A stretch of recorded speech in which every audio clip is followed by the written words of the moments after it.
It's, wow. Napa's a pretty crazy place right now. There's some stuff going down, right? You know, how do I say this carefully? You know, Napa is a bit of a house of cards, right? Now, there's going to be wineries that will prove successful, come out on the other side of everything in the end over the last few years and the few years to come. But, you know, can I tell you, I'm just so happy to have this wine here today at this price. This is kind of, yeah, the sustainability in Napa as an area gets rough. And, you know, the point is this wine is just a delicious, beautiful, exquisite poster child for kind of what needs to happen. I don't know.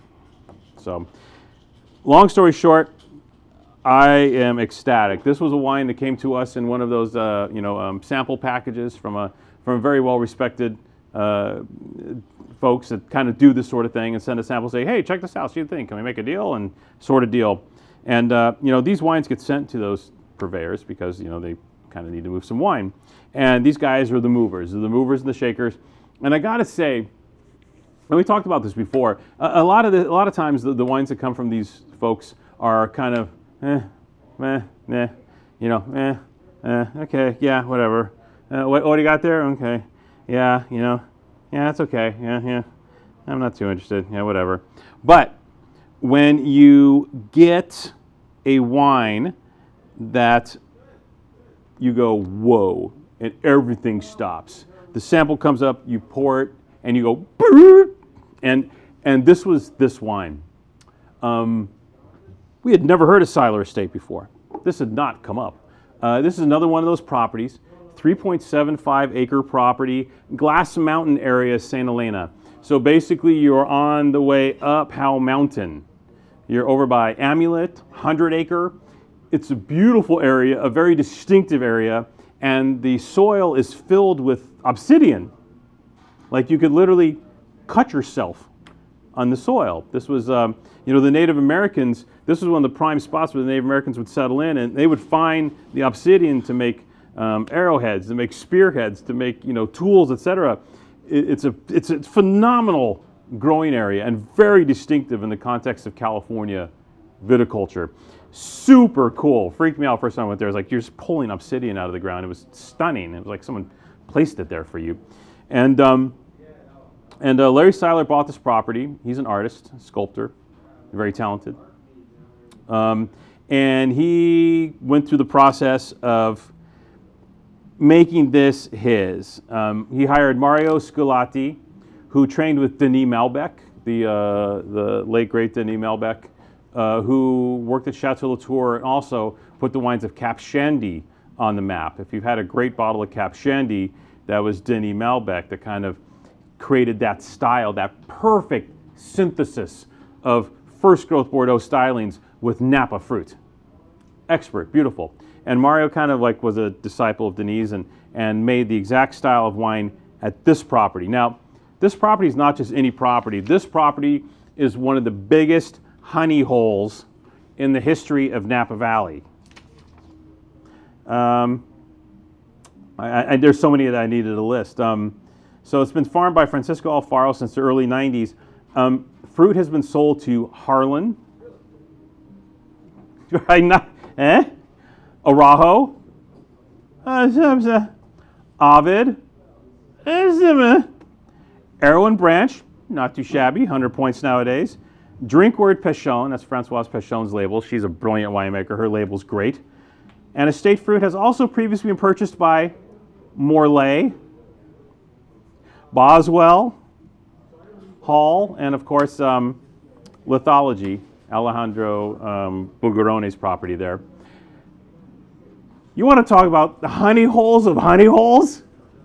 Unbelievable, right? And this one shows up in our sample box.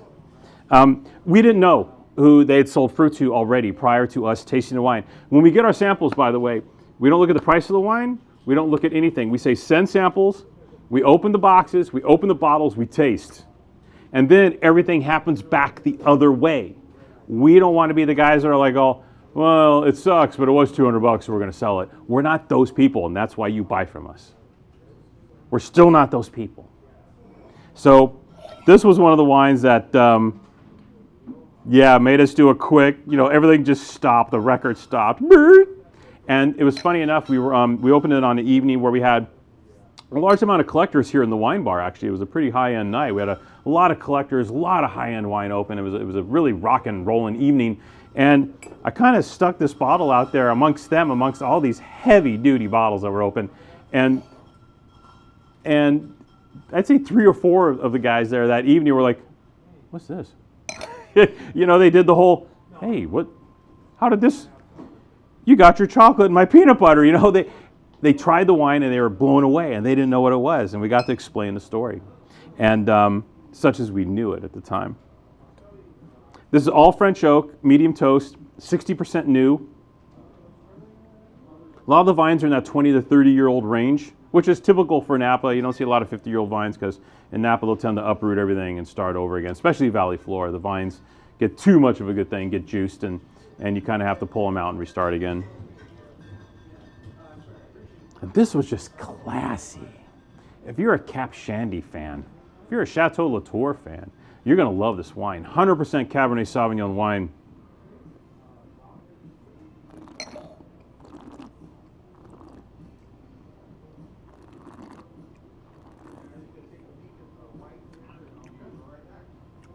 You have to ask yourself, how did this wine slip through the cult wine cracks? Some of these do. And some of them slip through because they're not very good. To be perfectly blunt. A lot of them are. There's a lot of crappy $200 wine up there.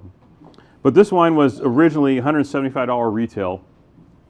I think it makes 16 barrels. I think that's what they said, 16 barrels.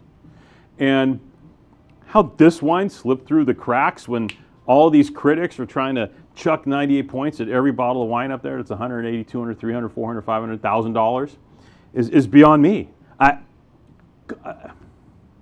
It's horrible. I couldn't be happier because we have the opportunity to do this with you today.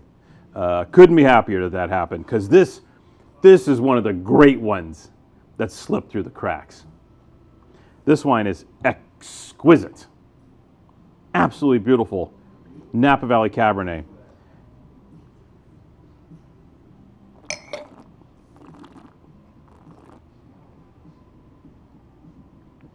The price? You're going to have to click on the link to find out. We cannot divulge the price in this video. But if you click on the link down below, you put the wine in your cart, you'll see what this wine's selling for. At the price that this wine is selling for, you need to buy, and you need to buy hard. If you are a Cabernet fan, if your cellar is full of your Scarecrows and your Skriegels and your all the guys I mentioned on this list, do yourself a favor, buy a case of this wine. And you can drink wine at that quality level at a substantially lower price while you're waiting for those other wines that you paid for to fully mature. What an opportunity. This is really, really stunning stuff. This doesn't happen too often. I mean, it happens to us occasionally because we're good at what we do. We find these wines. But this one, honey hole, baby. Wow.